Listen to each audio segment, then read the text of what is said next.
Hi, welcome to Sunday Conversations, episode 3. Today we're meeting with Andrew Sacher, who is a writer at Brooklyn Vegan. He is one of my favorite current writers, so I'm very excited to be having the opportunity to talk with him. I really wanted to speak with Andrew today because I was watching a show that Brooklyn Vegan does on Bench Channel 66. He was speaking specifically with Walter Schreifels and Bob from Axe to Grind.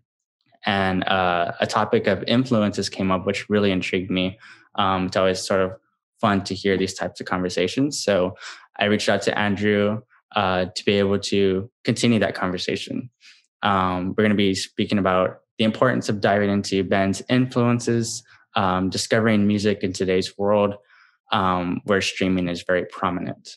But yeah, I wanted to ask Andrew to introduce yourself and tell us a little bit backstory of who you are, what you do, and how you got into punk and hardcore. Sure. So, like you said, Andrew Sacher, writer at Brooklyn Vegan. I've been there for 11 years this August. As the story I told on Walter's show, I'll kind of retell it a bit. Basically, I grew up, I was into Blink-182, Sum 41, and I went to the local FYE at my mall, and I was looking for those CDs in the rock section, and they weren't there. So I went to the clerk and I was like, hey, where are your Blink-182 and Sum 41 CDs? And they were in a section called punk/ska. So young me is like, oh, I guess I listen to punk/ska. So I just started going back to that section every weekend, and I would just buy stuff that looked cool or didn't cost a lot. I got so many label samplers because those would be $3.99 and have 22 bands. So I get Punkaramas and Hopelessly Devoted to You and Fat Music for Fat People and that kind of stuff. And it was just it was just dive as deep as possible. It's okay, so you love Blink-182, and then you find out oh, they're influenced by the Descendants. Then so you listen to the Descendants, and that kind of thing. And then it's well, who are the Descendants influenced by, and you just kind of take it back. And yeah, it's just kind of been a lifelong journey of doing that and always looking for more. Yeah. And kind of expanding on that, because you had mentioned about compilations and going to a CD store, being able to dive back into bands' influences is something that I hadn't really thought about myself. But when you said it, it's so simple, and it clicked immediately with me because I realized oh yeah, that's what I do. Whenever I find a new band, I usually find out as much information I can as possible. And recently I've been going on Discogs to see what members play in other bands, and I'll go listen to them and go deeper and deeper. So yeah, it's a very simple thing that we do, but I guess we don't really think about it often about the actions that we're doing to discover this new music. Mm-hmm. Yeah, totally. Related members bands was always a thing too. Yeah. I remember, just on that Blink-182 note, I remember the first time I realized that was a thing was I was in, I think a Walmart or just some department store. And they had the Boxcar Racer CD, and there's a sticker on the front. And it's featuring Tom DeLonge and Travis Barker of Blink-182. And I was I didn't know you could be in two bands, so that was and yeah. Then from then on, it would be anytime you'd find out, I don't know, it would be the guy from Braid is now in a band called Hey Mercedes. I got to hear him that, right. That was a big thing for sure. Yeah, and it's funny that you mentioned the Blink situation or Boxcar Racer. It's I was at Walmart myself, probably around 7 or 8 years old, and I always going to in any store the media section and looking at either books or CDs and DVDs or VHS, whatever that was available. So I would always go there, and I remember seeing a Simple Plan CD.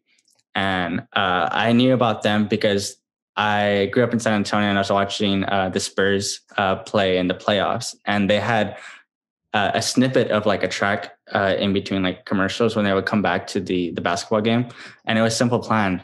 And like, I had never heard that music before myself. Like, I had just listened to like radio, rock music was like well around, but I felt like this was so much more of a youth type of music. And it had, of course, that like pop punk sound.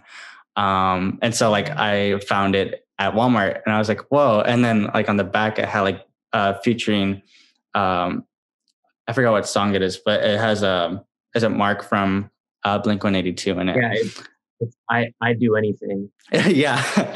Yeah. So yeah, that reminded me of that because you mentioned Walmart and Blink-182.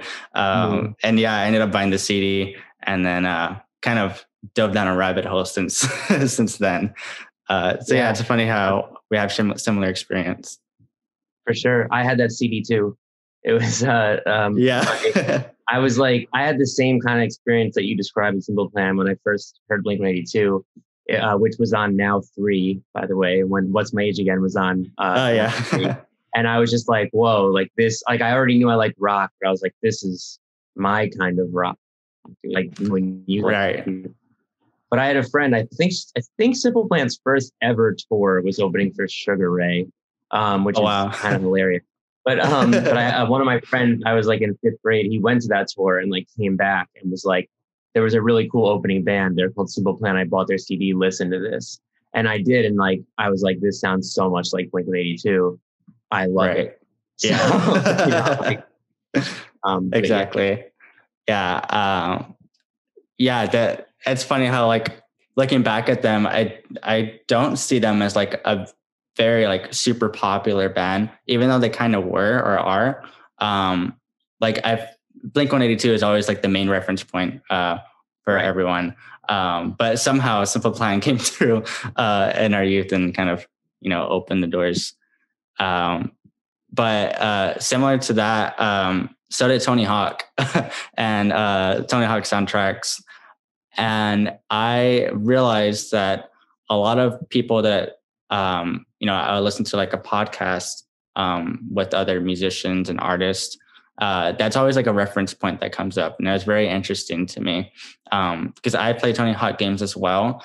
But what's in my personal experience, they didn't stand out to me as much where I was playing it and I knew I liked the song, but I wouldn't go and like dive into that band's catalog. I just knew the songs and I would just listen to them while I'm playing. I don't think it like clicked with me until a few years later where I realized like, oh, I've been listening to these bands all this time and I didn't even, realize what this is. Mm-hmm. So yeah, I'm kind of curious, like those initial bands that stood out to you, whether it being on a Tony Hawk game or a compilation CD, but discovering like what punk was and then like pop punk and emo and hardcore, like, are there any particular bands that stood out to you within each genre? Sure. I mean, so I guess if I try to take it back, so there was, of course, like it started for me with Blink-182 and Sum 41. And then, Simple Plan was soon after.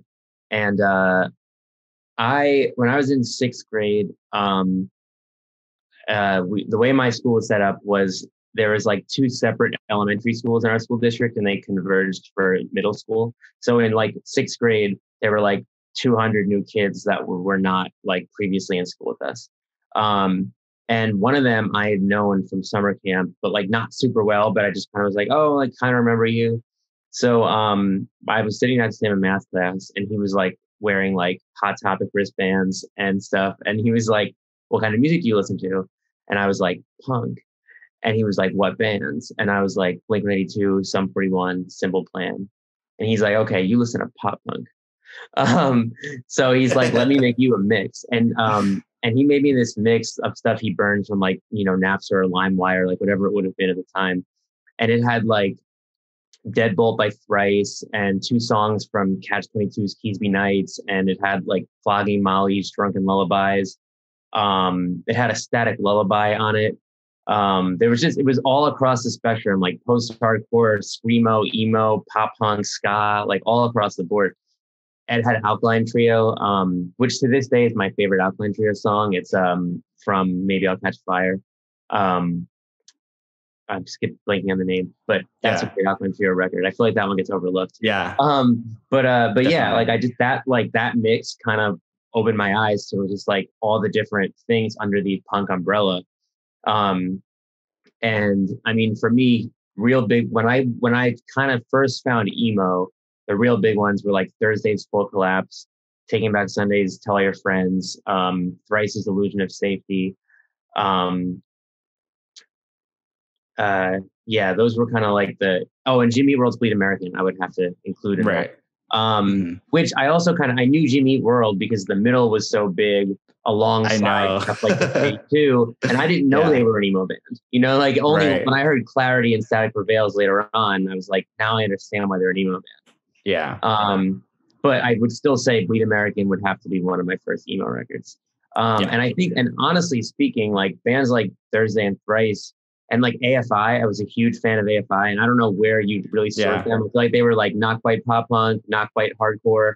But they screamed. And so like Thursday, Thrice, AFI were bands that screamed. And that was really like my introduction to that kind of world. Like it was not really until later in life, and I guess by later in life, I mean like a late teenager, that I really was like, I want to now explore like actual hardcore.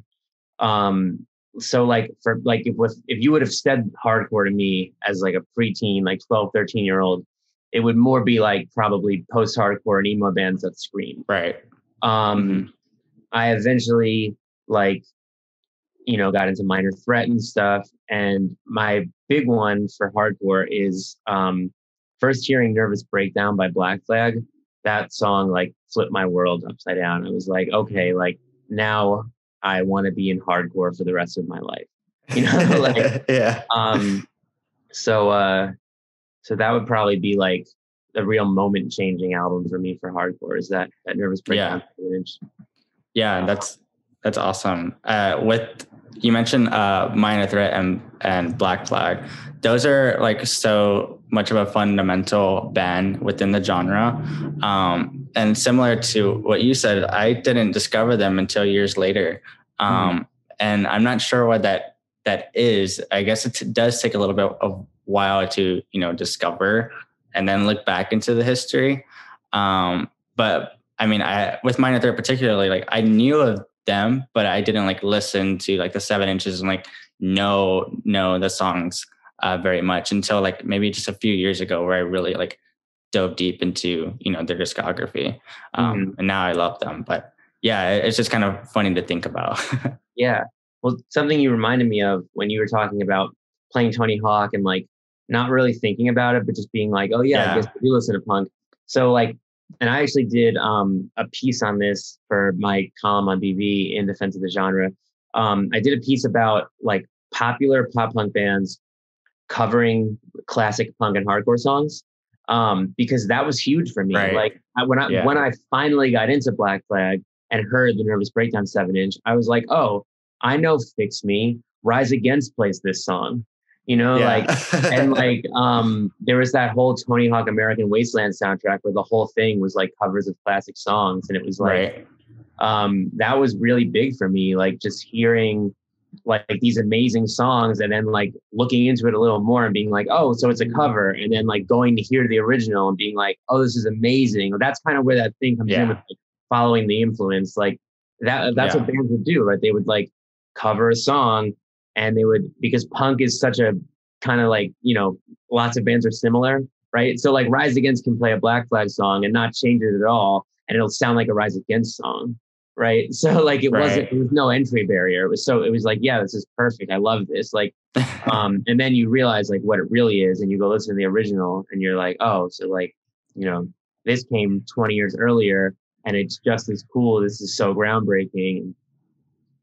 Yeah, definitely. That's a good game to bring up too. American Wasteland was like pretty big for me as well. I had played like Underground and like Pro Skater before that. But when I got American Wasteland, I feel like I was like at a pretty decent age where I can like understand it a little bit better. So I think I was maybe like in 5th or 6th grade when that one came out.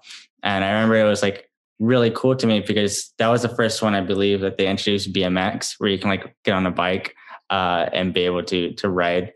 So I remember that was really cool, and the soundtrack too. I didn't even realize until maybe a few years ago as well that they were all like cover songs. Because I was like going back and listening to all the Tony Hawk soundtracks just to like see if I remembered any of them, and I saw. Fall Out Boy was on there covering Gorilla Biscuits, and I was like, Yeah. "What?" Like, I didn't even realize. Like, that's so crazy to think about. Yeah, and the first time I ever heard a Gorilla Biscuit song was Newfound Glory covered "No Reason Why." Right. Do you know that EP they did on Bridge? Yeah. Yeah, the hardcore. So like I was like, oh, cool. Like they covered Shelter, Lifetime, and Gorilla Biscuits, and I was just like, oh, it's amazing. I'm gonna go check out Gorilla Biscuits, and like that's why, because of Newfound Glory, who were like a gigantic band who were on like Nickelodeon, like that to me is like I think those of us who lived through that period, like I know like a lot of Gen Xers really shit on that period. But I think what's so fascinating is like you had popular bands, like really, really big mainstream bands who were like talking about Gorilla Biscuits and the Descendants. Like it was an interesting time. I feel like it didn't really happen that way before. I mean, I guess like Nirvana was doing that too. But I feel like it started with Nirvana. Like Kurt would be like, doing mainstream interviews for Rolling Stone and be like, listen to the Meat Puppets. And then it was like happening in the pop punk era. And like, not to sound like some old man who's like, it was better reminded, but I feel like outside of hip hop, the artist, most of other, I assume we'll talk about this eventually, the whole little pop punk revival. But before that, like if we just rewind like 6 months, like I feel like there weren't like mainstream artists like that big, like, like TRL big that are like, oh, we're going to cover the Gorilla Biscuits, who like a few thousand people have ever heard of, Yeah, that's very true. That era is definitely interesting, and we'll definitely get to it. But you had mentioned, or we're just talking about like music discovery in general, but like, I'm curious to see like from a music writer perspective, like how is your day-to-day as far as like consuming music or discovering new bands? Like for me personally, I know I try to do it in a much more organic way rather than relying on playlists, which may, I'm sure it's going to differ to whomever. But if I see something popping up on my timeline or like on an Instagram story and I keep seeing like the image repeated, like I'm like, okay, this must be good. Like I need to check it out. I'm curious if you have a similar experience or if you have like, a different way. Yeah, super similar. I would say like one of my general rules is like, if I see an artist or a song or an album get mentioned in 3 different places, that I no longer can ignore it. Like it's like, but yeah, I'm usually following bands, labels, other writers, other publications. And especially like if I know I have similar taste to the person, or if I like the band they're in or the label they run. I sometimes don't even need a second. Like if it's just, like if a good band tweets like this album is sick, I'll be like, cool, I'm gonna check that out now because your band is sick. So that's kind of been the main thing for me lately. I definitely also, I mean, I don't really do like the Spotify playlist thing. Unless I'm just curious of like what rap songs are popular now, like go on Rap Caviar or something. Because like sometimes you fall behind. But yeah, I'm usually like, and I follow a lot of labels on Bandcamp, which I think is a big one. True. Yeah, that's true. Like if there are some labels where it's just like only hits, right? Like if it's hardcore, like anything on like Triple B and Flat Spot is like, I'm like, I like follow on Bandcamp, I get the notification, and if I haven't hit the band yet, I'm like, doesn't matter. I'm gonna listen right now. I'm sure I'm gonna love it. I'm doing a post like ASAP. For Screamo, like I follow Zagima Beach and Middleman, like same thing. They just don't miss. Dog Nights is always putting out amazing Screamo and emo records. For emo, I'm following like Acrobat Unstable, Counterintuitive, Sun Eater Records is really good. And same kind of thing. Like I feel like if they're putting it out and it's like, it's nice, right? It's like to have like, okay, like that's not the whole story. Like obviously there are great bands who aren't on those labels or aren't on any labels, you know, and like, um, but I think that's always like a nice place to start. It's just by like following your favorite record labels, and then following like some smaller labels too. Like just like in hardcore, I'll follow like Pulse Records or Head to Wall, which like I feel like aren't like, you know, like Triple B and Flat Spot, I feel like are like at the top of the hardcore pyramid right now. And I feel like it might not even be that long until they like, you know, become like what Run for Cover is now or something, you know, like back in the day, like 10 years ago, Run for Cover was a tiny label. And then it's like, oh, then you guys got Modern Baseball, and they never left, you know, like that. And I feel like once like Triple B gets that band who like gets big and they're like, we're going to stay on Triple B. I feel like, you know, and then there's going to be like, okay, so who's the next cool small label? Maybe it's like From Within Records or like Days, you know, so, very true. So I'm always trying to just like, whenever I like see a label's got like 2 or 3 bands I like, I'm like, okay, if I like 2 or 3, I probably like a lot of the others. So that's a big one for me, is like following labels on Bandcamp. And yeah, Twitter, like you said, like, I just, do you know the band PS You're Dead? Like, so I'm like super into what they're doing right now. And I guess they're like part of this whole like crazy like network of bands who are like mixing like hyper pop and like grindcore and like doing all this weird like internet era like heavy music. And they are just like always putting on for each other. Like the other day there was this EP by this band Dreg, who I'd like not totally heard of previously, but it was just like all of a sudden like my whole Twitter feed was like Dreg's EP is sick. And so it's like, okay, you know, like so PS You're Dead stuck out to me. I may have like passively listened to them, but I need to actually like listen to like their new stuff that they're putting out. But John from Utmost, who's on Sunday Drive, actually recorded them. I know that, and I have a zine that they're in it. So like they're definitely like in my knowledge. I just need to like go out there and listen to them. But the way you described it sounds very interesting. I think they only have like 5 songs total. Okay, yeah. 3 of which came out this year, and like the ones from this year are like, I think, a lot better recorded than like the 2 demo-y ones.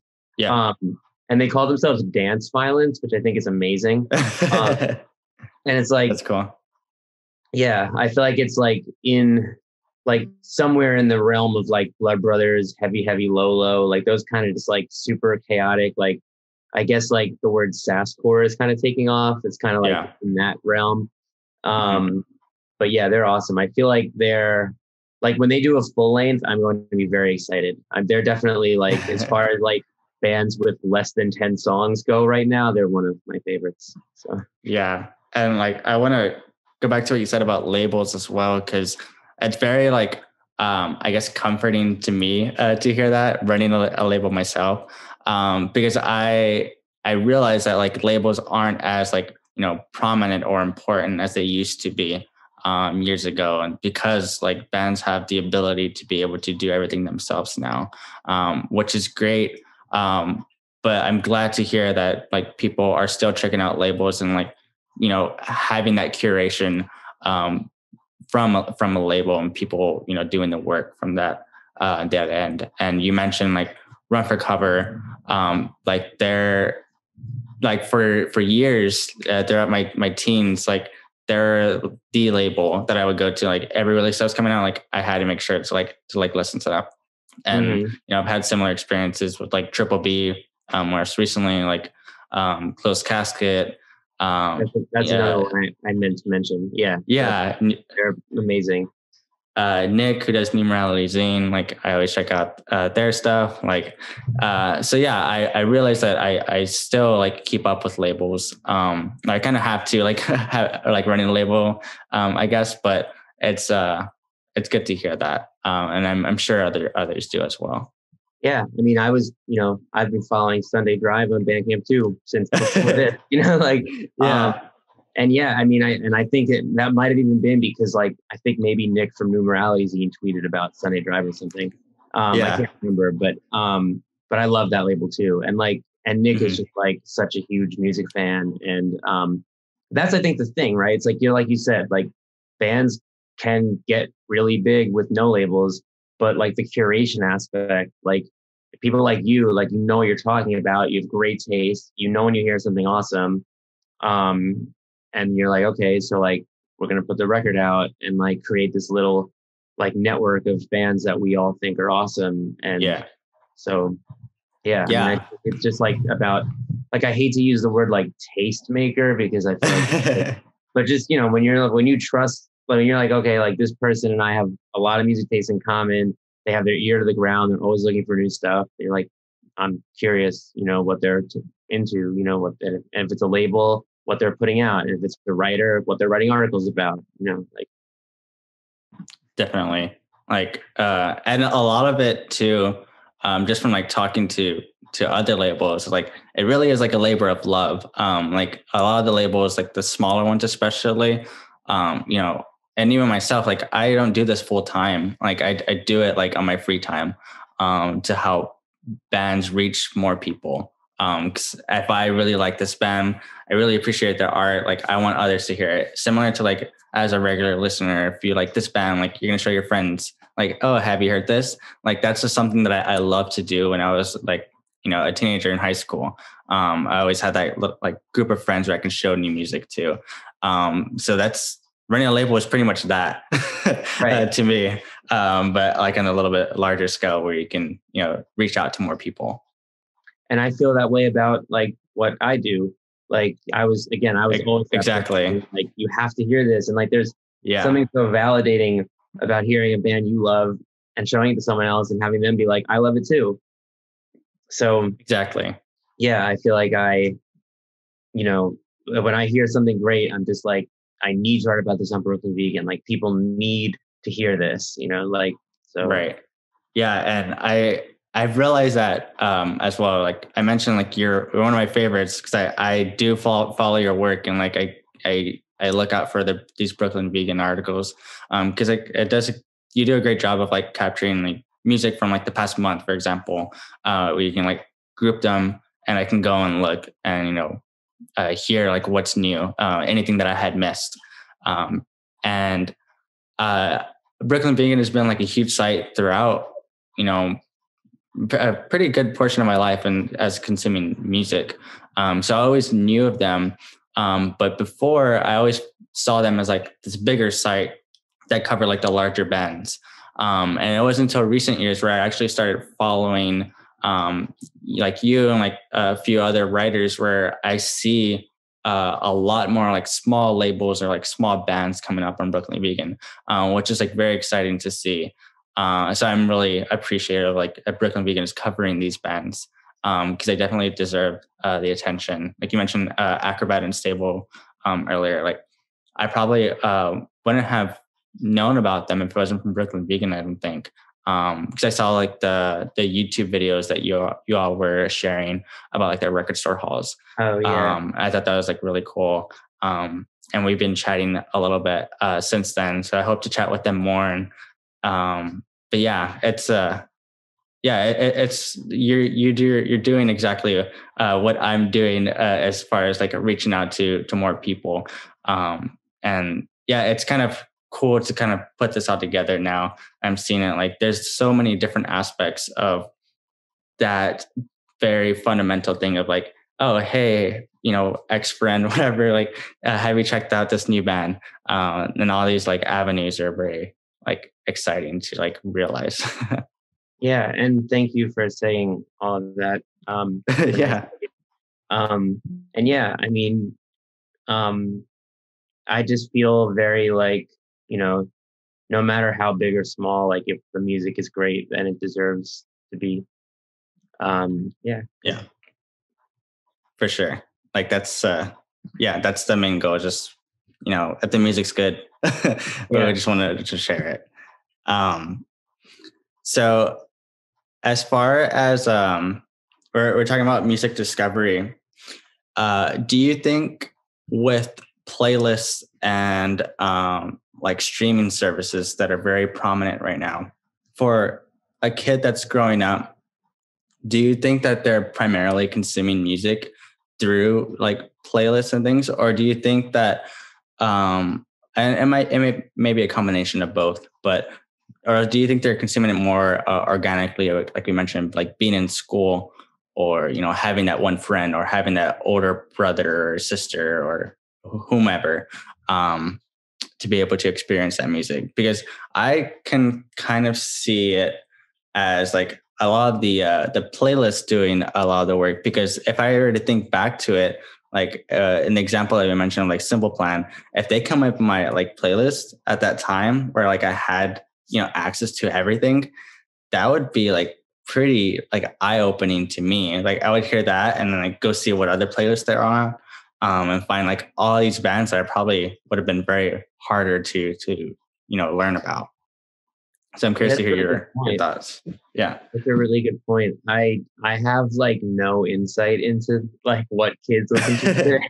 Yeah. I mean, like I feel like I don't know. I feel like music writers might try, but I don't think we can really know. And I mean, Yeah. I've spent like I'm 30. I spent a lot of my career writing about bands that music writers were ignoring when I was a kid. Right. Um, so what's going to happen, I think, is, and what's already happening now, I think, again, like, I mean, there are writers who are younger than me who are talking about bands that I wasn't talking about, and there's going to be writers even younger than them. And I'm so ready. I'm like so curious. I'm like waiting for like some kid to like blow my mind and be like such and such band got me into music, and I'm going to be like, you liked that band, like they were like, they were when I started writing about music, there were older people who were like, you like Blink-182? Like people were just now isn't that like totally like a garbage child band? Like, but now though, I mean, it's crazy how much it's changed, right? Like when I first wrote about Blink-182, which if I'm not mistaken was in 2013, and I don't mean to make the entire conversation about that band, but I talk about them a lot. When I wrote about them for the first time, like I was totally hated on. Like the comment section was like, you don't know anything about music. This is not a serious band. Like you're totally wrong. I just wrote about the 20th anniversary of Take Off Your Pants and Jacket. And it's just all people being like, oh my God, I love that record. Can't believe it's 20. Like 8 years later, it's like a completely different world. All the people who, were like, no, like probably have moved on from music internet, right? Because like they were probably already like 40 then, and now they're like, I'm not going to like get involved with like what some blog is writing about. But like, and people who are consuming blogs are probably in their late teens and early 20s or mid 20s. And they're probably like, yeah, it's a classic record. Love Blink. So I have no idea what kids do. I assume TikTok is really important. I mean, like, just my fiance uses TikTok a lot. I'm not actually on it, which I feel like I don't know if I should admit that or not. I feel like it's almost better like to be on it at this point. But like I just, she's on it, and I can definitely tell that like many of the people who go viral are much younger. But the songs, like the 15-second clips of those songs, like I feel like what that does is like what radio and MTV did for me. Like, that's true. I mean, even for me now, like I love Good For You by Olivia Rodrigo. And like I listened to the album once when it came out, and I was like, yeah, it's pretty good. And then I heard that song like 20 times because of TikTok, like overhearing, like, and I was like, this song is amazing. And like, and I do think like, you see all the time, you see a lot in hip hop too. Like rappers go viral with one song on TikTok, and then turns out they're really good. They get a label deal, they make a full record, and then the full record is awesome. And like these people who are discovering them from a 15-second clip on like a viral dance move or something are now like listening to the album on Spotify, going to shows when shows happen again. So I would assume that would be a big one. I assume that's like taken over what, I mean, I know radio still exists. I don't know who listens to it. You're probably right that like the Spotify playlist thing, like, yeah, I bet like if I was just listening to like, cause like, again, like my introduction and your introduction too, like to punk music was kind of through pop music. Like we just got lucked out that like, I lucked out that Now 3 had a punk song on it. So I assume that like, maybe right now someone's listening to like the pop playlist on Spotify, and it's got that Olivia Rodrigo song, and they fall in love with it, and they click her name, and maybe she's on one of these pop punk playlists because that song is pop punk. and maybe they're like finding out about, I mean, I like, again, but bands who dedicate their career to being a punk band. Yeah. So I don't know, maybe, but yeah, I really don't know what kids do. I'm really curious. And I'm also just really curious, like, again, I'm really curious about, like, I don't want to use the term gateway band negatively, just like factually, because I mean, factually speaking, like the popular bands I found first were the gateways. I still think they're great, but like, I'm curious who today's gateway bands are for, like, this kind of music. Like, I think if you're 14 years old and you listen to, like Run for Cover and Top Shelf bands or something, which I mean, definitely is you go see, like, when you went to see Modern Baseball touring the second record, everybody there was a teenager. So it's not like they were definitely not many adults in the audience. I think the narrative, there's a big narrative in music writing that, like, the kids don't like rock, and it's like, go to an emo show. It's not old people. So I think, those people are probably, talking amongst their friends. And I know a lot of those bands got big on Tumblr at the time. But they're probably talking to their friends and being like, check out Citizen, check out Basement, check out Bouncing Composure, and creating this little network the way that, like, me and my friends did with Alkaline Trio and Catch 22 and stuff, who also, like, weren't on the radio or MTV or but weren't, like, obscure either, so I think there's probably always that. But as far as, like, people who haven't found it yet, I would love to know the answer, but I don't think I do. Yeah. Now, you mentioned a lot of great stuff, but one of the things that stood out to me is that, I guess, can be summed up as, like, internet culture. And when you mentioned TikTok, I was, like, thinking back, like, what we had, and that probably would have been like MySpace, which then probably transitioned to Tumblr, and then now we're kind of like Instagram, TikTok, Twitter type of space. And I do think that it plays, like, a huge role, because when you mentioned Tumblr, like, it lit up a light, like, right away, because that's how I discovered, like, a lot of bands, because I was a teenager, like many, on Tumblr in the early 2010s. And you would follow blogs, like Live Shots were, like, very popular. There was always like music posts where, like, lyrics and stuff. So if something, like, came up that was interesting, I would go check out that band. That's how I found out about, like, Knuckle Puck and, like, Real Friends, like the Wonder Years, all of those bigger pop punk bands now. So yeah, I didn't realize it again when you had mentioned, like, the Tumblr thing, and now looking at TikTok, similar to you, I don't use it very often, but when I do, it's mainly, like, just, like, funny videos, or, like, cat videos is what I usually see. But yeah, I know all the songs. Like, it's so crazy how, like, like, sticks out and, like, it's in your head now, which is very interesting. And I do think it probably plays, like, a huge role in music discovery. I just wish that I knew more about it. I think so too. And just on this topic, there's a really good Stereogum article that just came out. I can send it to you after if you haven't seen it. And it's about this. It's about how it's about pop punk specifically, and how, like, each social media platform that, like, kind of drove the conversation, like the Tumblr era with, like, Real Friends, Knuckle Puck, and the MySpace era. And MySpace era was big for me, and also Pure Volume. Were you a Pure Volume person ever? Yeah. Like, I'd have, like, Pure Volume sessions. Yeah. It was like the same thing as, like, like who you think in the liner notes. It was like, who's in your top 8, right, on MySpace. Like, if I liked a band and they had 7 bands in their top 8 I knew and one I didn't, I'd be like, I got to listen to that band, and and then people's personal profiles always had a song playing, and, like, you always wanted to, like, not have, like, the most obvious one, right? So, like, somebody could hopefully, even LiveJournal used to have, like, you'd write your daily thing, and it would be like, there'd be a thing on top of your little post for the day, and it'd be like, what song you're listening to today. And, like, I would love that aspect. And I always like, can't wait to pick my song of the day. Yeah.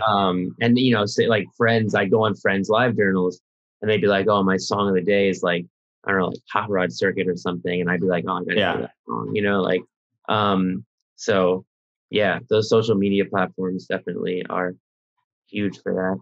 Yeah. And like, I guess we kind of still have an aspect of that today. I guess it's just not more of a dedicated music section of your like profile, for example, but like, I'm always seeing like music, shared through Instagram stories, with like friends. Like that's kind of like the track of the day, almost, Right. where like, people post that or playlists and like, share their own playlists, even artist playlists. We were talking about like Spotify, earlier, but specifically an artist playlist where they like list out their influences. Even for me, like now, like that's very like cool to see. I know like Fiddlehead did theirs for their last album, or the first album, where you can see like all the inspirations that they're drawing from, which introduced me to a few bands. Milspec also had one, and the same thing introduced me to new bands. So yeah, I guess there is like that sort of aspect still involved in social media, but I just don't think that there's a dedicated platform for it, as like you mentioned, MySpace, like having that music section. You mentioned LiveJournal, the Tumblr posts and so on. Right. Yeah, I don't know. I'm also curious if, like, I mean, I feel like no matter how hard I try, I'm a little bit past the point in my life where music discovery like is like a natural everyday thing, right? Like Yeah. my friends are over it. Like I do it because Yeah. not only is it what I do for a living, but it's also what I love doing. But like Yeah. it's different when you're 14. And I'd be really curious to know, like, I'm sure I would assume a 14-year-old's perspective might be different. Like we're looking for like, what's the equivalent to the thing that we knew? But the answer is probably just that it isn't what we knew. It's just, you know what I mean? Right. It's probably something else that like we might not fully grasp.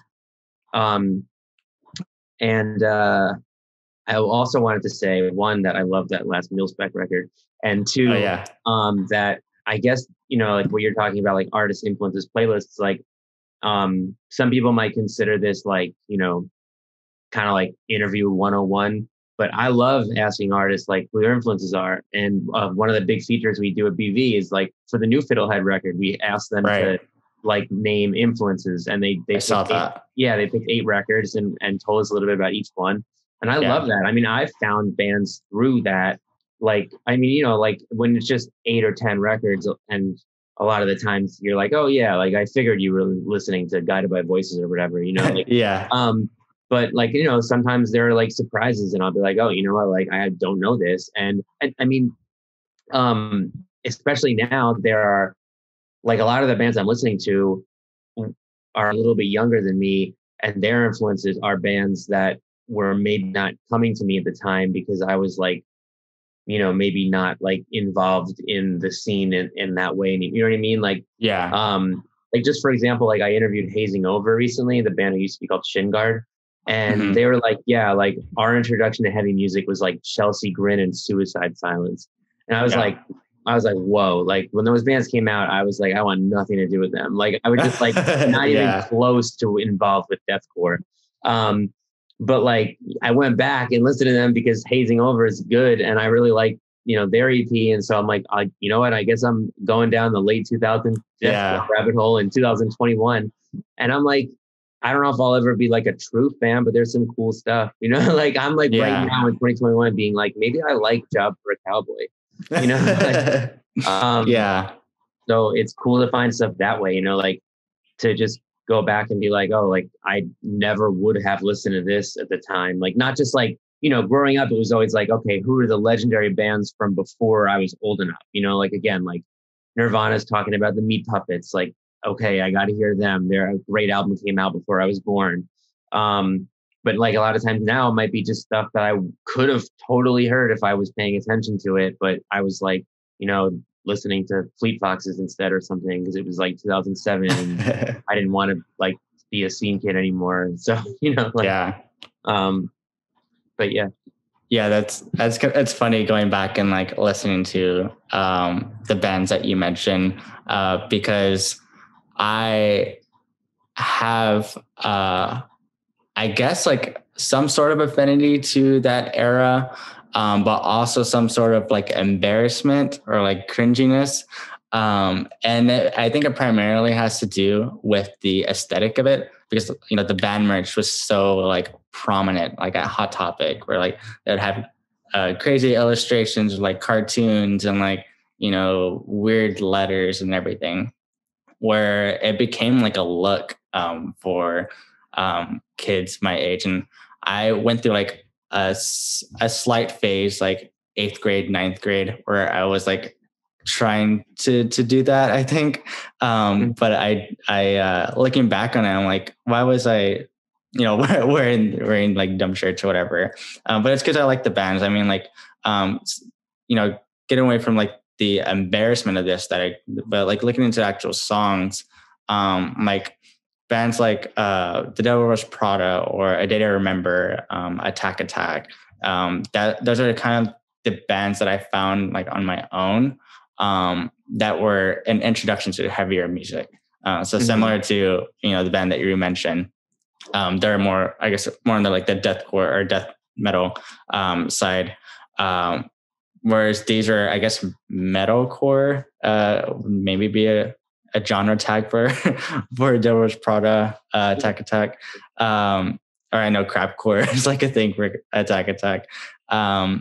But yeah, those bands were just like very popular at the time when I was young. And I'm curious if like other people feel that way, or like or if people are embracing it more, because like you mentioned, like with this band, I think as I got older, I started to like not be so like ashamed of it, or like having so much more embarrassment. I'm realizing that I think, because I'm sorry, I'm like going back to like things that you were saying as well, like the music comments, like on your article, or like Blink-182. I think there's been like a lot of growth in people, even like in younger people as well, where we're kind of more accepting, like as like whatever music like you don't have to be ashamed of it. Whereas like before, and exactly in the era that you mentioned, like 2013, or years around that, I feel like it was, oh, you still like Attack Attack in 2013, right? Like, oh, it's kind of like something to be embarrassed about. But now I see it, I do see it like more embraced, and bands kind of like going back to that specific scene, like what's that band, If I Die First, that are very much going to like from first to last, and like under oath. They have members of From First to Last. Yeah, exactly. Yeah. So yeah, I do see it like being embraced more. But I was curious to see if like you had that sort of phase where you're, a little bit or maybe were embarrassed, but now like you absolutely love it or whatever. 100%. I mean, like, it's funny because, like when I was like 18, 19, I think I wanted to be 30, and now I'm 30 and I'm like, I think I want to be 18 or 19, like, yeah. Because like at that point when I was like kind of graduating high school and going to college, I was, listening to like, I was really into like the indie folk stuff in the late 2000s. This is like around 2009 or so. And I was into like Fleet Foxes and Bon Iver. I was really into Animal Collective. And I still love all that stuff. I'm not like, right. I mean, very actively love that stuff. But I definitely had this idea of like, that was cooler. And I needed to grow out of pop punk and emo. And like, I mean, it's funny because like, I remember like when Taking Back Sunday did the Tell Your Friends 10th anniversary tour, like at that point, 10 years past Tell Your Friends, so 2012, because that came out in 2002, that album felt like a century old to me. Like I was like, but like, because it's just like your life changes so much. Like, it came out when I was like 11, and then now I'm 21 and they're touring it for an anniversary. And I'm like, whoa, that's like a band I used to like, like, but now it's like, I'm like, oh, 10 years isn't so long. Like, like, I mean, like Joyce Manor just announced a 10th anniversary show. Yeah. I'm like, that record just came out. Like, but yeah, like I definitely was rejecting all that. Like, and even if you look at like a lot of the bands from that era, like, you know, did they really all fall off by the late 2000s, or like did millennials just all grow out of them around the same time? You know, like, because there's, I mean, there's Right. definitely something to be said. Like, I mean, you know, I think, you know, by the late 2000s, like a lot of those bands were breaking up, had already broken up, had like transitioned way out of the punk world. Like at that point, like Fall Out Boy and Panic at the Disco were like not pop punk anymore. Yeah. Blink-182 was broken up. Like My Chemical Romance was about to break up. Thursday and Thrice were breaking up. Taking Back Sunday had like, they had like just reunited with the with the original lineup, Right. or not original, but the Tell Your Friends lineup. Yeah. But it felt like, you know, oh, we tried Stray Light Run, we tried Taking Back Sunday with different people, and it you know, we're not doing that anymore. Now we're going back to the old songs. Like it felt like a nostalgia thing. You know what I mean? Like that Yeah. whole, it really felt like that era was over in a way. And I was very much personally like, no, those are things I used to like. Like, you know, I'm not going to Warped Tour anymore. I'm not going to Bamboozle anymore. Like, grew out of that. But then, Yeah. I, it's funny too, because it only was a few years that I felt this way in hindsight, even though it felt much longer. But basically, like a lot of good bands started coming out. Like, honestly, like two of the bands I always credit for really like putting me back on the punk and emo, etc. train are Cloud Nothings and Japandroids, who I guess to a lot of people are indie rock bands, but that's also totally why it happened, because like Cloud Nothings put out Attack on Memory and it got like Best in Music on Pitchfork, and I was like, whoa, this is like an emo record. Like I was like, this is like a buzz band with like making an emo record. Like, and I didn't even like, wasn't super into like what they had done prior. I was like, oh, they're like, it was like, I don't know, felt too trendy kind of. Like I was like, okay, you guys are like super lo-fi to cover up like the lack of real songs or whatever. And it was like, no, not at all. You're like a legit band with a dope drummer, and you got this like record that sounds like Sunny Day Real Estate. And then Japandroids did Celebration Rock, and it was the same thing. They were this buzz band, and then here's this like big, like heartfelt, like pop punk record, basically, just like, you know, not as shiny as like a true pop punk record, but pretty much a pop punk record. And again, it was super hyped by critics, and I just kind of like had this thing where I was like, wait a minute, like, so it's okay to like, you know, listen to really loud, catchy, heartfelt rock music. Like that's okay. We can do that now. Yeah. And then like it became like, I was like, all right, well, if that's happening again, it's not just those two bands. Like who else is it? And then I found my way to like Joyce Manor and the Menzingers and Title Fight. Right. And I was like, oh wow, there's like a whole circuit of bands like doing this. And then, you know, it took a few years for those bands to get that critical attention, but I very much felt like they deserved it, like off the bat. And I think we're now seeing like all these amazing things, like these 10th anniversary articles coming out, like, you know, on Joyce Manor's first record, The Wonder Years Suburbia, Balancing Composure's first record, Title Fight Shed. And it's like, these are like important records. Like these are the classics, like the way that, you know, at that point in time, like Thursday's Full Collapse or At the Drive-In's Relationship with Command, those were the classics, like, you know, in the early 2010s. And now these are like really classic records. So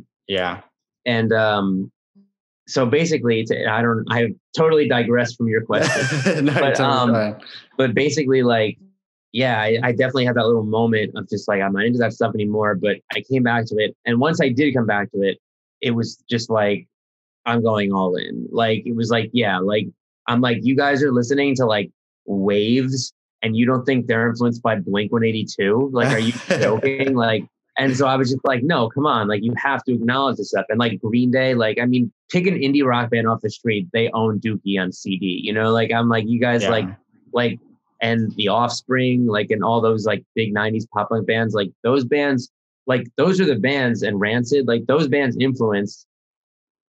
more influential on current indie rock than like Pavement and Guided by Voices. Because like, if you're playing in an indie rock band in your early 20s in the 2010s, like you probably have heard Pavement, but you definitely heard Green Day first, you know, like, Yeah. and, Yeah. and so like those were the bands like that got my generation, I think, into alternative music. The big Mhm. pop punk bands. Um, so I would just like, I wanted to draw those connections. That was a big reason I started that column too, like just to be like, okay, yeah, like, Gorilla Biscuits are a really cool band. And I'm going to talk about that really cool band just as seriously as I'm going to talk about Newfound Glory, who covered them. Like it's Yeah. we're gonna look at both bands and we're just going to assess them as like who they are. And I think it's totally valid. Like Newfound Glory wanted to write really, really sugary, really, really polished music, but like there's a place for that. I mean, that's how the entire like Wonder Years story so far, Man Overboard scene happened. Yeah. There were these kids who were like, we actually like punk better when it's really produced and really catchy. They were like, like we don't want to like be a lo-fi band. Like, we actually love like, the starting line and stuff. And like, we like want to sound like that. Yeah. So I just try to be like, like don't look at like a popular poppy punk band as like a watered down version of something else. Just try to look at it for like what it is. Like try to see like what they're doing, and I think, a lot of those bands are really innovative. Like again, like if we're talking about what critics were saying, this is the early 2000s. You had the Strokes put their first record out, and critics were like, the Strokes are saving rock. And I love the Strokes' first record and second record, and even some of the later ones. But they weren't saving rock. Like I was like, what are you talking about? I was like, I'm listening to like System of a Down, like and like there's plenty of rock, like like what is rock need to be saved from? Like bands that aren't just like the Strokes were like a great band, but they were like absolutely like copying an old thing, like from like the 70s. Yeah. Like they were like, but a lot of this like a lot of the pop punk, the emo, the new metal, like the stuff that was really popular was really innovative because that was like a new kids generation's music. Like I think if you always look at the history of rock, like kids have dictated it. Like kids in the 70s were like, I love Led Zeppelin, and their parents were like, turn that noise off.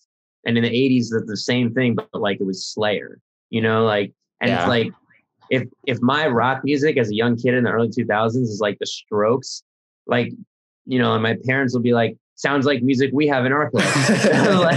like no, like you had a weird amount. You had to play Slipknot, like that. That's, I think like, that's like, to me, the moment where critics kind of lost sight of the fact that like kids really dictate youth-oriented music, and that's what rock and punk is. And I think that we have come back around to that almost sometimes too much, because I almost feel like now sometimes you have like critics who are adults being like, I think the kids like this, like, so I'm gonna like it. And like, you don't have to be like Steve Buscemi and 30 Rock about it, Like, it's okay, it's not everything for you. But yeah, I think that was a big thing that happened in the music critic world at that time. And so one of the things I've wanted to do with this column is kind of go back and be like, I kind of want to talk about some of like those records, like, just as seriously as I would talk about like the records that were allowed to be taken seriously. Right. Yeah. And I wanted to talk about that too. Like, so you write a column called "In Defense of the Genre" that's primarily focused on pop punk bands. I would say it's like not just pop punk. I would say it's like anything under the punk umbrella that had kind of been maligned from like the like cool. Yeah. So I was gonna say like one, it's like a very like good title for it. And two, I know it's like a Say Anything reference. Yeah. And so it's a really great column. But what I wanted to talk about is you had mentioned the Wonder Years, like when I was reading through the 10-year anniversary of Suburbia, that they like kind of hate, like get stoked on it, which is like, I believe their first record. So you kind of have like that bit of embarrassment, like looking back on like the earlier records. But what I think that going to the topic of pop punk, and specifically within that era, I was like right in the middle of we were talking about bands like Transit or like Title Five, Man Overboard. Like that was like happening while I was in high school, and it was very like exciting. And at the time, when you're encapsulated in something, you don't realize like what's happening. But like looking back at it now, like you were talking about, these albums turning 10 years old and being classics, like that's very true. And like, it definitely opened up a whole new world for me. And I do think that people my age as well, by the way, I'm going to be 25. So like, and we're talking about like within this age range. But like for people who are within this, I think it also opened a world for them, transitioning, or maybe not even transitioning, but, having that bridge, where you can go from a pop punk kid and discover like emo and hardcore. Specifically, I know like the Title Fight Shed record, like on the back, Ben is wearing like a Texas is the Reason hoodie. I remember seeing that when I was a kid, and like I looked them up and I listened to them.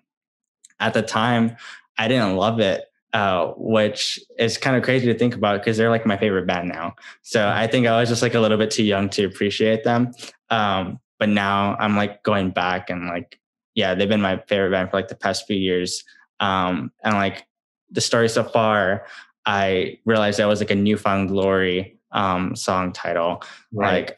Like, I knew Newfound Glory. I didn't like listen to them that much though, but around that time I went back and listened to them, and I realized we had like a CD in our collection that it's been there all this time that I just wasn't actively listening to. And they were all pulling kind of from like Get Up Kids, was like probably a big inspiration for those crop of bands, but also like some of the Drive Through Records stuff, like we mentioned Newfound Glory, but also probably the Starting Line, and bands like that.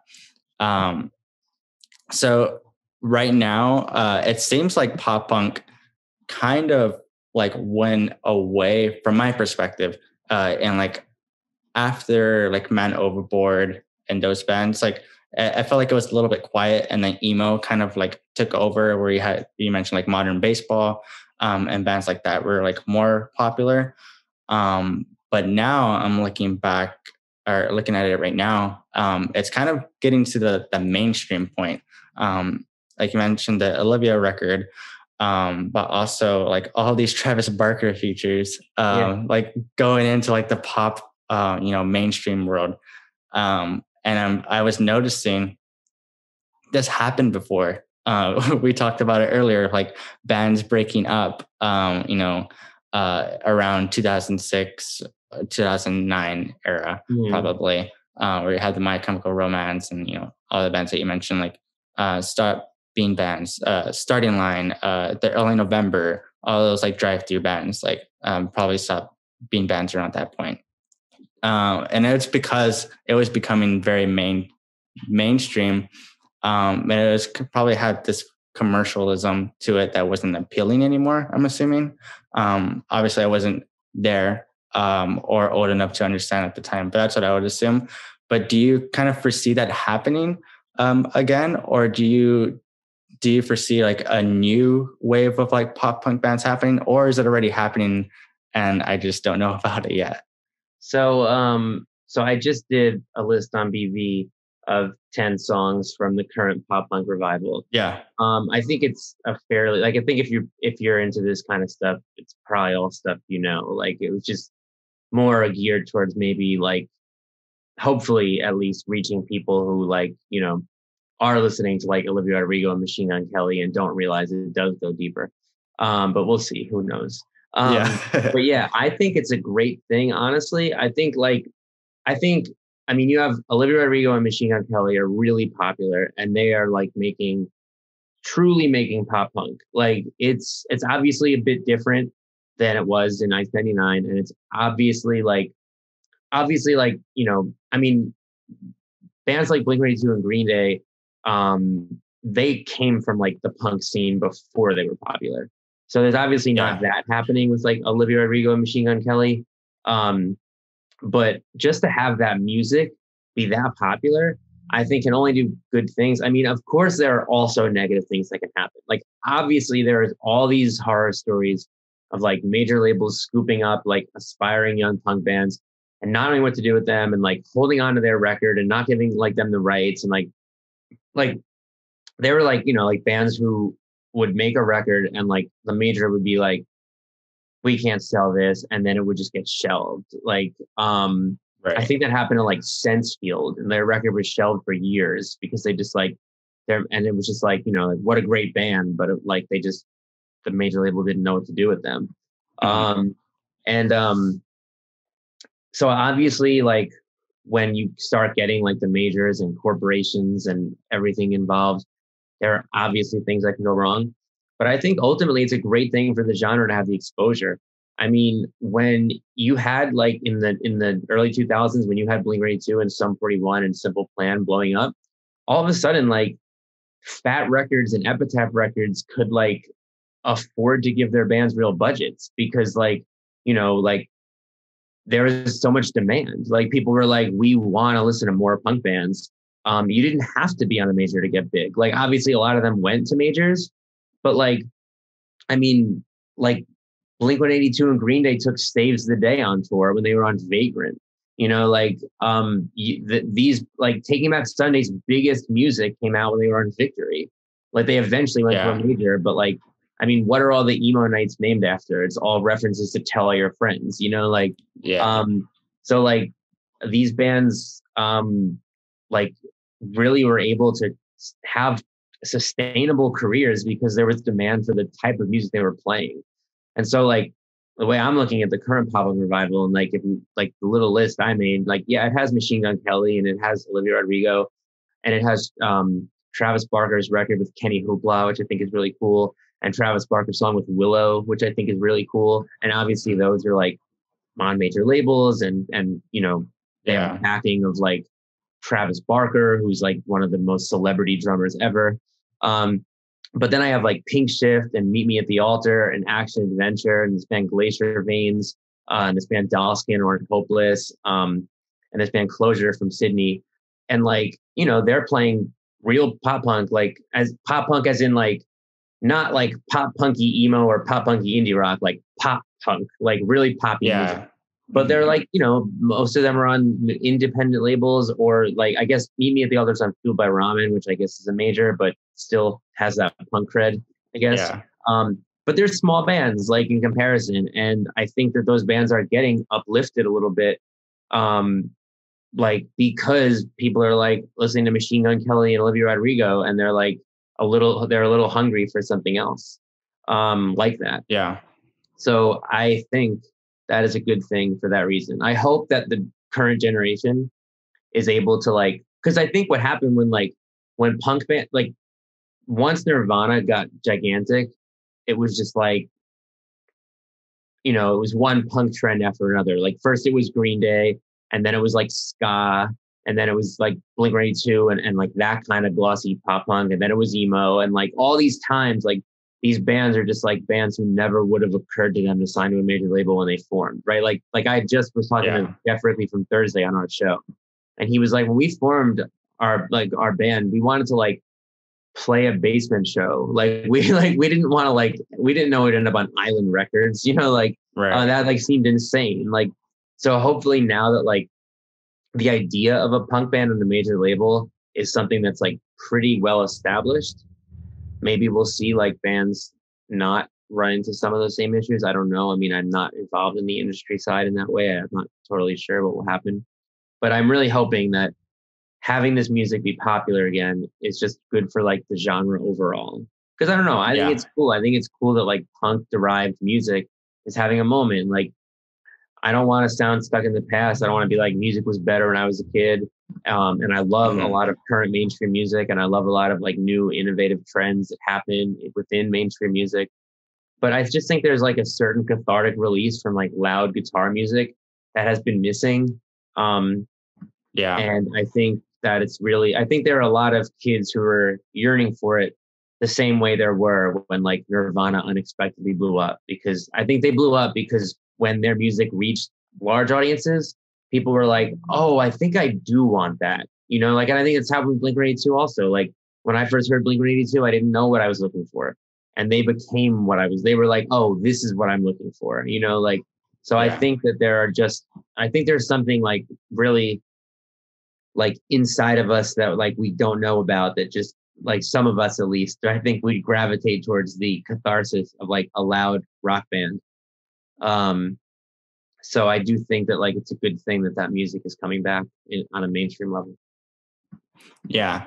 I agree. I do hope that, well, obviously it's shining a light on this genre, and it is going to grow. And I'm sure there's going to be like a new crop of bands coming up. What always intrigues me personally, though, is seeing that more of a DIY aspect of the genre happening. Like similar to the bands we talked about before, like the Wonder Years or the Story So Far and Man Overboard. They had that sort of like DIY thing going for them, where um, they, you know, I'm sure like they booked their own tours and stuff.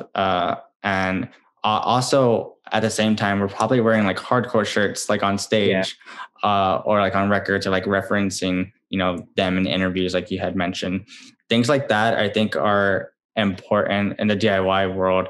And I'm just excited to see that crop of bands come up again, because um, it's it's I think it's important because like punk has like such a huge history, and being able to like go back and like kind of in a way remind people that this is where, you know, this genre of music came from.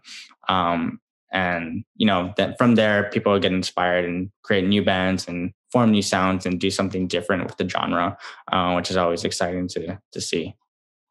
Yeah. But you mentioned the you're talking about albums being shelved. Specifically, I know that has happened with the Starting Line and the early November, or maybe not early November, but Ace Enders and his solo project. And that was happening with Drive Thru Records transitioning to Geffen Records. And you know, things happen like that at the time. You have this piece about mature pop punk albums, and these albums are coming up around that time when there was kind of like this major label, you know, things happening where, you know, they would have a say in the type of music that was coming out.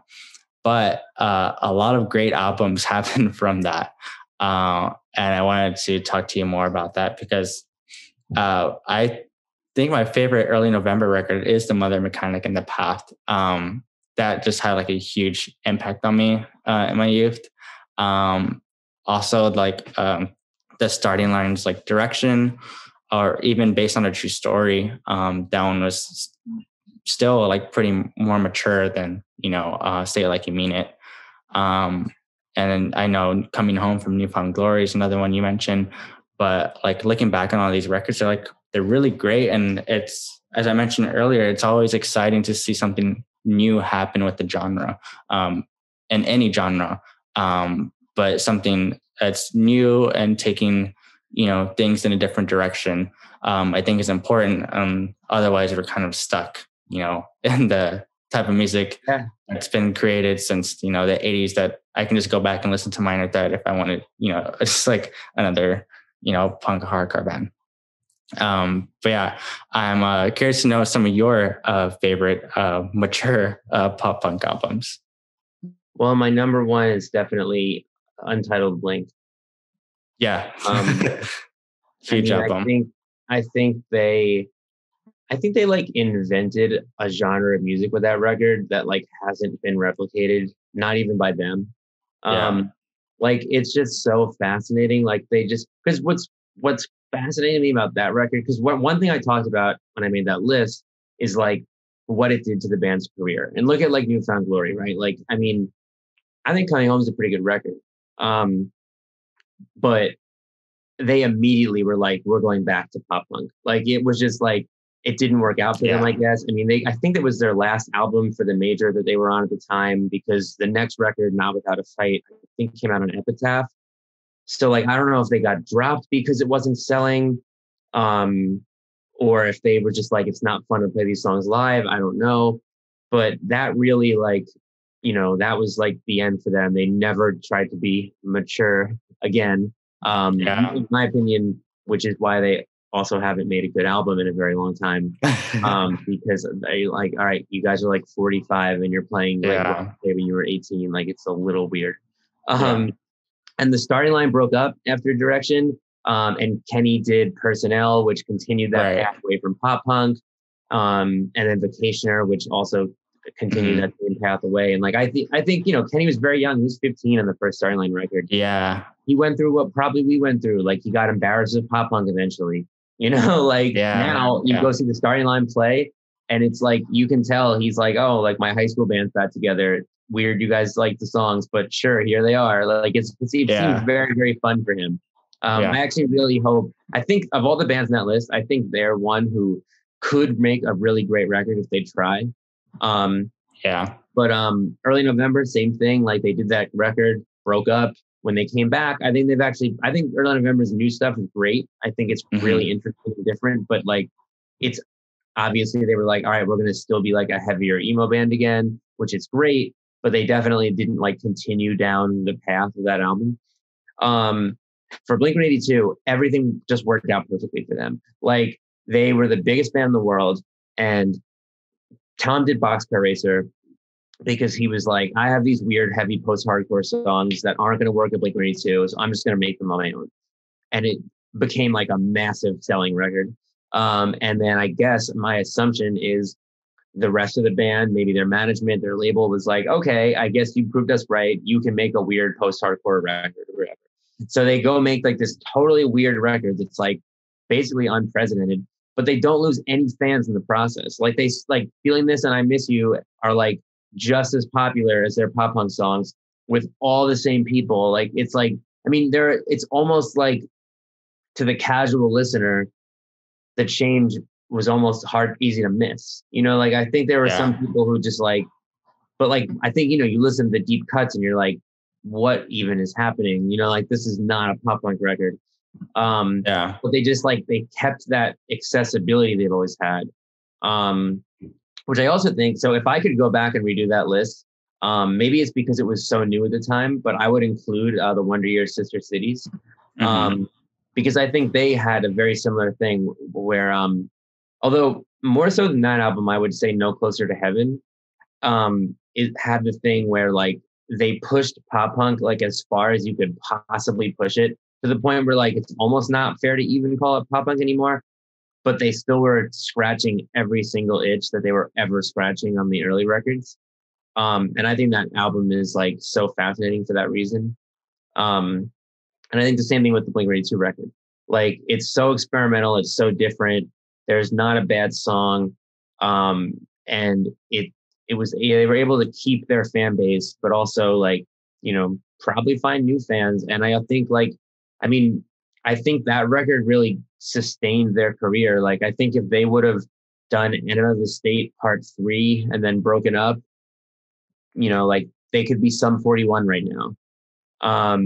But instead, like, they transcend the genre, and now, like you said earlier, they're like the go-to reference band. I mean, they probably always would have been, because Enema of the State changed the world. Like, if not for that album, we wouldn't even be talking about, like, but still, they changed the world with Enema of the State. They made pop punk bigger than Green Day could ever make it.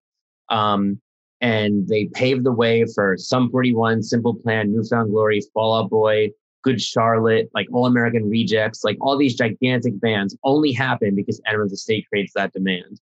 And then like those bands are like starting to pop off and do their thing. And Blink-182 is like, here's this totally weird record, and nobody even tries to copy it.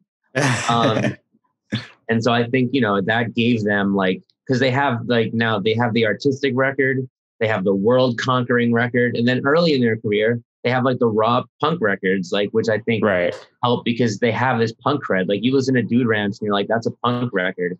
And, Charlotte doesn't have that. And like All American Rejects doesn't have that. And Simple Plan doesn't have that.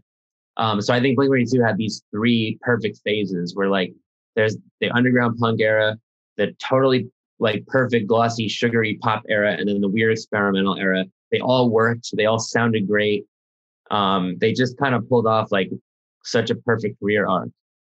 And then Tom left the band and Matt Skiba joined and they started working with John. Right. Ruining all of that. But, they've secured it. They secured it back in 2003. So that's my favorite mature pop punk record for that long-winded reason. No, yeah, I think that's a great answer. And probably like, if there was a correct answer to that question, I think that's probably it, because that is a huge record, and what they've done on that album is just amazing. Having Robert Smith from The Cure singing on that album is like crazy to think about. A perfect example of like following the influence back, I definitely I don't know for sure if that song got me into The Cure, but it was definitely a mix of like that and like AFI covering Just Like Heaven, I think. And AFI also being huge Cure fans was, I think, very important for The Cure's popularity amongst like pop punk emo kids. And also Thursday were huge Cure fans and they toured with The Cure once. And so I think all at once you had a lot of those bands like really riding for The Cure and like positioning The Cure as like a proto emo band. And so I think that was really important. Like, I mean, those are the things that you can never predict, that's why like I get bored when people say like, nobody thought that band was good at the time. I'm like, okay, but it's 20 years later. What do you think now? Like, I'm like, look at Weezer. Weezer is a perfect example of a band where Gen Xers tell me, because I was too young, they tell me that when Weezer came out, they were like an okay mainstream band. But they were like humongously influential on like emo bands and pop punk bands. Right. So like when we were getting into those bands, like Weezer every band was talking about Weezer. Like everybody was influenced by Weezer. So I'm like, I don't care that like you didn't like them when they first came out. Like they're like one of the most influential bands of all time. I mean, obviously, like I feel like there's also a lot to reckon with in their lyrical content that doesn't hold up so well. But like just if we're like the idea of like a band, what a band can become over time, I think is fascinating. And even one of my favorite quotes ever is Robert Smith. The Blink-182 were afraid to ask him to be on the record. Do you know this story? No, I don't. They were afraid to ask him to be on the record because they were like, he's going to think we're this juvenile pop punk band with dick jokes or something. And he replied, he was like, nobody can ever know your full potential or where you will end up in your career. I love the music you sent me. I'd be more than happy to sing on it.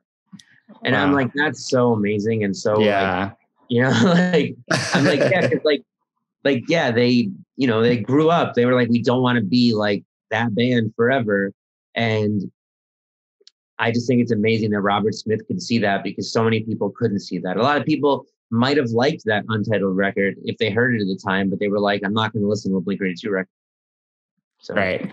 Shout out The Cure. What a great band. But yeah, as we get to like the end of this, I did have like some quick fun questions that I was excited to chat with you about. Sure. We already kind of tackled the mature pop punk album, but we can kind of go into like emo and hardcore now. But I'm curious, what is your favorite 90s emo album? So I would have to say Sunny Day Real Estate, How It Feels to Be Something On. Oh, interesting. I thought you were going to say Diary. Diary is the most important emo album ever. But I think How It Feels is a better record. And I would have to say, though, just because I feel like it has to be acknowledged, Clarity would be a close second. Like, I feel like that's really up there. But yeah, How It Feels for me, it's just like, it's kind of similar to that Untitled Blink record where it's just like, it wasn't really ever replicated. Like, it was like, how did this band go from Diary and LP2 to How It Feels to Something On? And then like, they never do it again. Nobody else ever does it. Like, but nobody else ever did it. But I also think like it was in a way quietly influential. Like, I think when you started to see a lot of the early 2000s emo bands get a little artistic towards the end of the decade, I think that record kind of helped pave the way for that.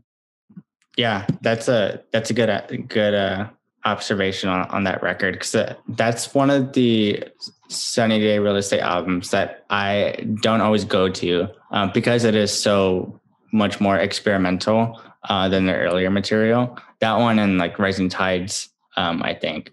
But LP2 and Diary are the ones that I always go to because they, I guess, are a little bit more, I would say, original like emo sound. And I always like try to go back to the later ones, but they never capture me. So I'm gonna try to go back again and listen to them.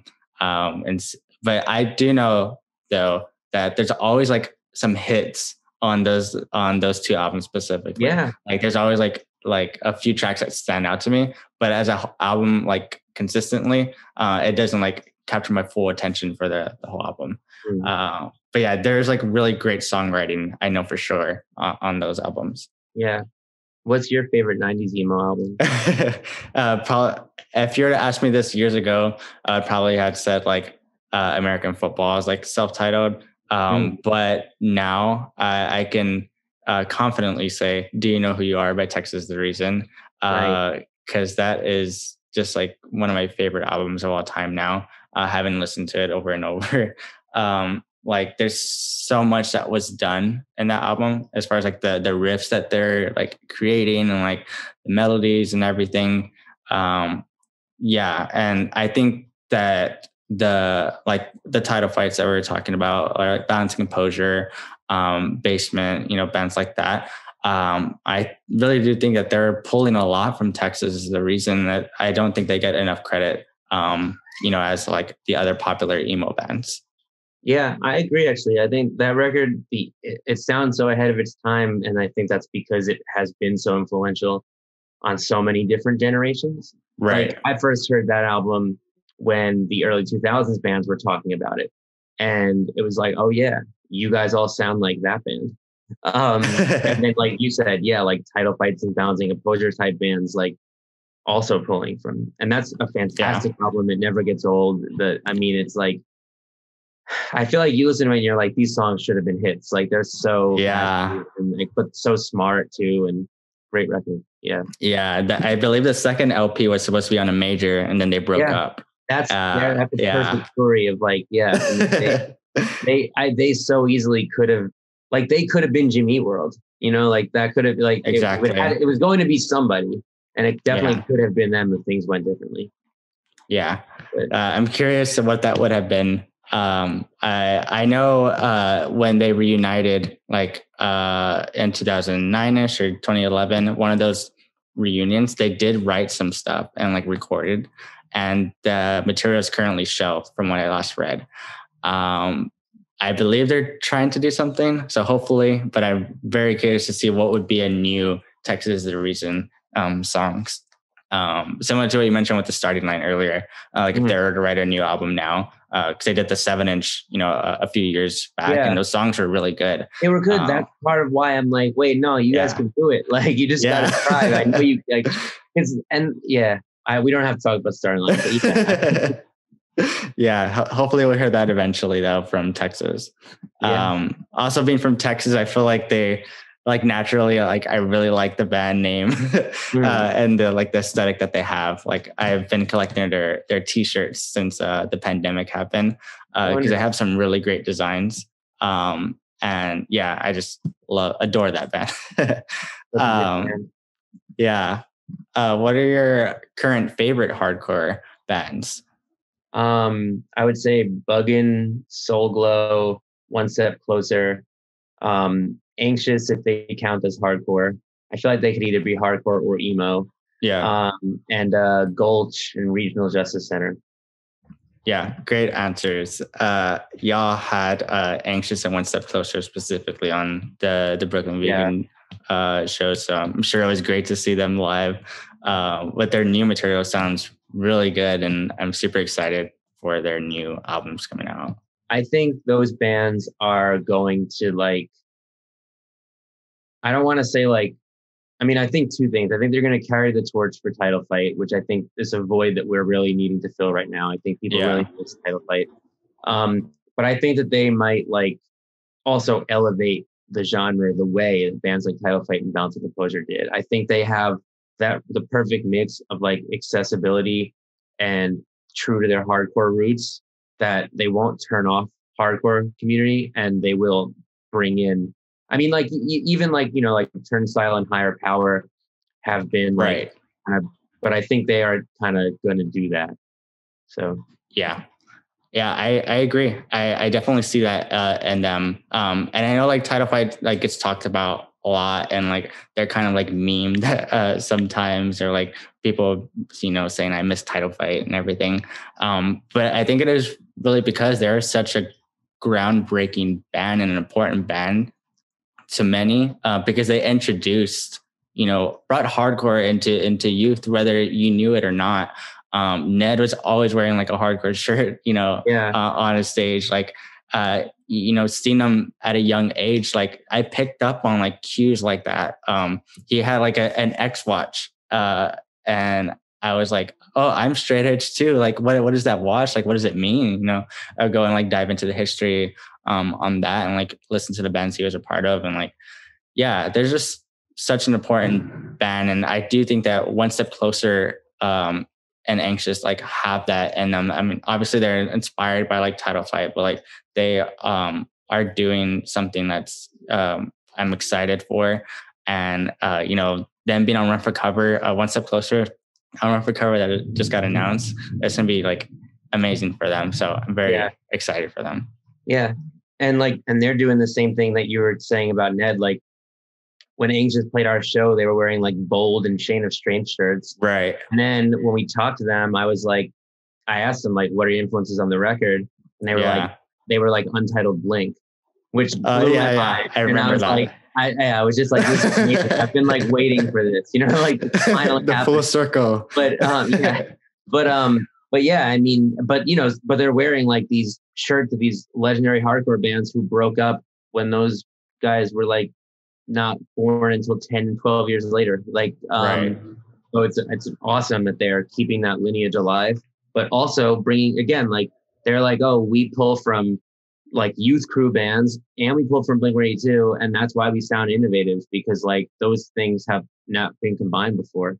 Yeah. So, and like Anxious, when you are talking about the Beach Boys influences on that, it's so interesting as well. Like going back to like the roots of like, rock music even, or like the Beatles, for example. But anytime you hear bands mention that are doing something so much different than that fundamental rock music, it's always like interesting to hear them talk about and how they're incorporating those elements into their music. Totally. So yeah, last couple that are some of my favorites are, what is your favorite drive-through records band? Movie Life. Movie Life. Great answer. I think they would probably be for sure in my like top 3. I would say it would be for me, the Early November. I have to say Early November because obviously like Sunday Drive, records is named after Early November song / the Starting Line's first band name, which are like my 2 favorite drive-through bands. And then third will probably be Movie Life. Right. So yeah, they also drive-through. I wanted to say as well that it's a pretty important label. I think that brought up all of these bands, and I know they're very popular in that generation of people who were like going to those shows. But I hope like younger people continue to discover those artists as well. Yeah, I mean, those were huge for me. Starting Line, Early November are also up there for me. Newfound Glory was even a drive-through band, right? And that was, and I would also just add, since we're talking about drive-through, a band I loved a lot at the time was, did you know the band Socratic? I know of them, but I don't like know the songs. They were a mid 2000s drive-through band, so it was like kind of like peak drive-through was kind of coming down. Yeah, and they were really more of like an indie rock band. They were like pulling from the Beatles a lot. And they, as like someone who was in the emo world and who was trying to get into like indie rock too, they were a really big transition band for me. And I never hear anyone talk about them. And I just think they were really underrated drive-through band. So yeah, for real. Like even Steel Train, which the singer went to go on to Fun, and then now is producing like some of the biggest pop songs now. Right. Yeah. I mean, it's crazy to see like that stuff happen. Also, Yeah. the guy producing and co-writing the Olivia Rodrigo album is the singer of As Tall as Lions. Oh, wow. I did not know that. Yeah. And that's so like interesting. amazing too. Yeah. He's like a pop songwriter now, like for, I think he wrote for like Charlie XCX, maybe also for Carly Rae Jepsen, but he did the entire Olivia Rodrigo record with her. So I think it's awesome. But yeah. Yeah. And then last couple to close, what is your favorite Watchers Rifles album? Gorilla Biscuits self-titled. I would have to agree, I think. I almost said Quicksand Slip, but Gorilla Biscuits Start Today is such an important piece of hardcore. And the aesthetic that they brought with it is like so cool. And like, that's an amazing album. Can I quickly nerd out about Gorilla Biscuits? Yeah, please. As far you were asked earlier about like sort of records and certain or bands or whatever in certain genres that like just were big for you. And like, if I mentioned like Nervous Breakdown by Black Flag, seeing Gorilla Biscuits for the first time, which was at Fun Fest 2014, totally life-changing. Like I went to see them at the festival. So it's a big stage and they absolutely were like one of the greatest hardcore bands I'd ever seen. Which is wild because like a lot of people think like the best hardcore bands like must be 17 years old. And it's like, here are these guys who are like 3 times the age of that. Yeah. Just putting on the best hardcore show ever. Of course, all with songs written when they were 17 years old. But so they were doing an after show that night at the indoor stage at Mohawk in Austin. And it was like, if you had a festival pass, you could get in, but the capacity is like 200. So it's like, that is wild. Yeah. I've been to that venue and I know the indoor is like very intimate. So it was like, I think the headliner that day was like, or if it wasn't the headliner, it was at least the last band I was seeing because they're not a headliner actually. But anyway, I was seeing Murder City Devils. They're great. And I cut out a little early and I ran over to Mohawk to make sure I got in. It turned out I was like one of the first people there. So that was okay. Got right in. And Gorilla Biscuits take the stage like an hour or two later or whatever. And Civ is like, I don't think we've played a venue this small in 25 years. And I mean, like, you couldn't stand still. Like, the whole room was just like a sea of moving bodies. Yeah. And I was just like, this is by far the greatest, like, if not the greatest hardcore show, like maybe just one of the greatest shows in general that I just like ever just been. And I was like, this is the band. Like, I'm like, I'm not looking like, because obviously like, I wish I could have seen them earlier in 2014, but the cards didn't line up like that. I wasn't around. I was a little too young when they did that original reunion at CBGB. But yeah, finally saw them 2014, life-changing moment, best band ever. So Gorilla Biscuits. Yeah, that's a great story. I was probably too young to travel to Austin because I was in San Antonio and I wasn't able to go to Austin all the time. So I really wish I was there now because I didn't realize that they played Fun Fest that year. And specifically that indoor space. Like I know that would have been amazing to see. They also, real quick, the next day, Judas Priest played Fun Fest. Oh, wow. Which was also amazing. And they're like, if I look at like, as a music fan, like these, like the turning points of my life as a fan, seeing Gorilla Biscuits and Judas Priest in the same weekend was a very big turning point. Because growing up, I was way more into punk than metal.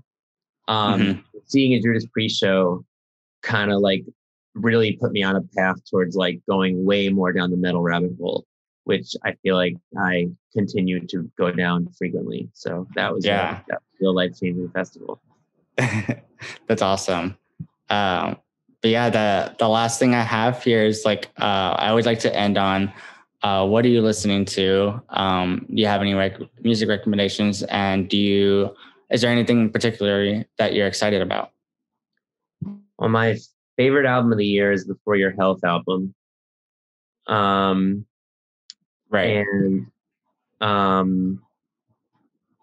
again, One Step Closer and Anxious. I'm really into the whole new ska generation. I don't know if you. Oh yeah, I've been seeing that popping up. Bad Time Records. Anything that comes out on that label is amazing. That's like the ska label right now. Yeah. Let's think. I love the new Portrayal of Guilt album. I like the Home Is Where album. Um, I'm into like, I'm definitely into like a lot of these kind of like screamy bands like Kaunashi and Wrist Meet Razor and See You Space Cowboy, like the kind of like theatrical, over the top, chaotic, screamy bands. Yeah. That stuff's been awesome. Uh, yeah, I think Teenage Halloween. I'll end there. That's another good one. Yeah, I need to. You mentioned your favorite album so far as a For Your Health one. That's something I've also been seeing pop up, very often. So I would definitely check that out. It seems like it's really good album. It's so good. It's like, actually, real quick, one other thing. The Me Rex album is up there for me this year. Okay, You know I'll check that out too. No, I don't. They're from the UK, and it's like totally weird. Their album is like 52 songs, which all range from 30 to 60 seconds, and it's meant to be shuffled. And no matter what order you listen to it in, it's supposed to like sound like one cohesive piece, and it works. Like, they have a website up. It's called megabear.co.uk. The album's called Megabear, and it's just like the album on shuffle, and it's hitting streaming services this Friday. But for now, I don't know when this goes live, but June 18th, it hits streaming services. Right now, it's on the website. But For Your Health, amazing album.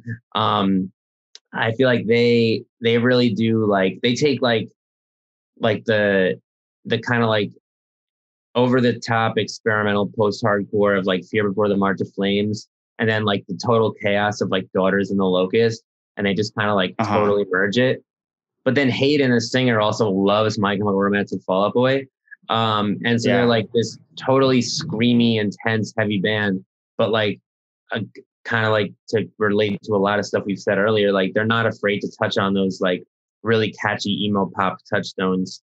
And I think that makes them so exciting, because they'll do this like totally catchy, clean vocal chorus, like sounds like it could have been on Victory Records in like '03, and then right into like a grindcore part. And just like they're just like connecting dots that haven't really been connected before. Like every individual ingredient is familiar. I think if you've listened to the last 20 years of emo and post-hardcore and punk and etc. But I think they connect it in ways that I honestly have never heard before. I think they're a really, really innovative band, and I think that they deserve the world. So, yeah, I'm definitely gonna check it out. That sounds really interesting. And what you said about combining different influences is always intriguing to me. And being able to push the genre a little bit more. So I'm very excited to hear that. Yeah. But yeah. This has been Sunday Conversations episode 3. Andrew, thanks for taking the time to come on. And really had fun speaking with you. I had fun too. Thank you.